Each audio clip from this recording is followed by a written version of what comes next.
Hello. In these next few videos, we're going to look at arrays and specifically how to use them in combination with methods. This is a very important idea, and to really grasp it, you really want to understand the picture of an array and that it is a reference variable, because this has a very large impact on how we manipulate data. So let's start this program by making a couple methods. The first method I'm going to make is called add elements. This will add the elements in an array.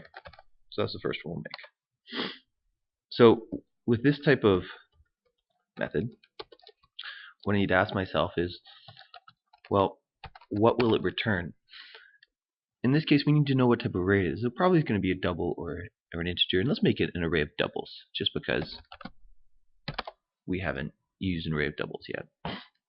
We're going to call this add elements,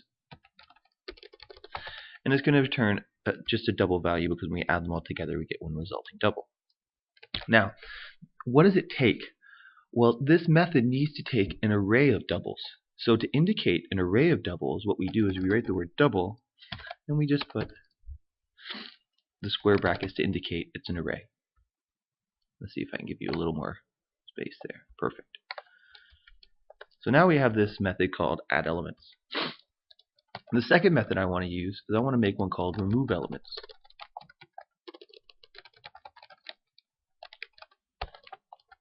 This method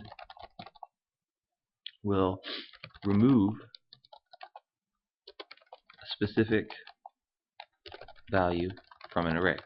So for example, if I have an array and I want to remove the number 3 from it, this method will do this. Now, I'm going to say it will remove a specific value from an array and replace it with a 0. Let's just make this look nice as well. And that should be a small r. So the question is, well, what is this going to return? Well, we would think that if we're modifying the array, we'd have to return the array. But this doesn't have to return anything. And we'll see why in a second.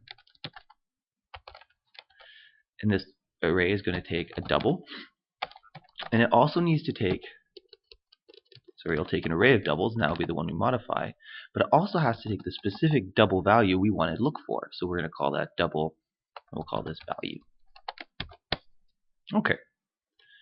So let's go back up here to our main, and let's just make an array to start with. So I'm going to make an array, and so let's see. So we're going to say double D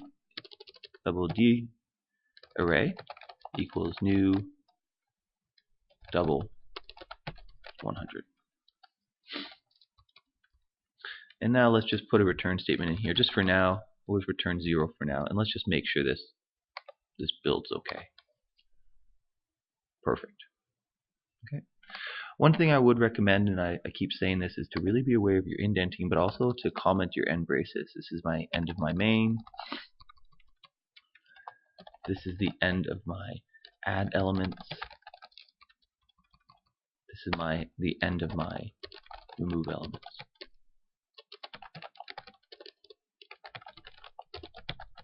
That means regardless of how large this gets, excuse me, maybe we'll see what happens. So first thing I want to do is I want to populate this array just with some random values. So I'm going to make a loop. So I'm going to say for int I equals 0, I is less than d array dot length, d is equal to d plus 1. So then what I'm going to do is I'm going to say d array at element I is equal to, and then I'm going to say math.random, let's say times 100. So we're putting a random number in there between 0 and 100, not including 100. So let's just run this. Oh, I see where I went wrong. This should be I is equal to I plus 1. Pardon me. Let's try this again. Okay, we're ready to go. In the next video, we'll make some of these methods and see how this all works.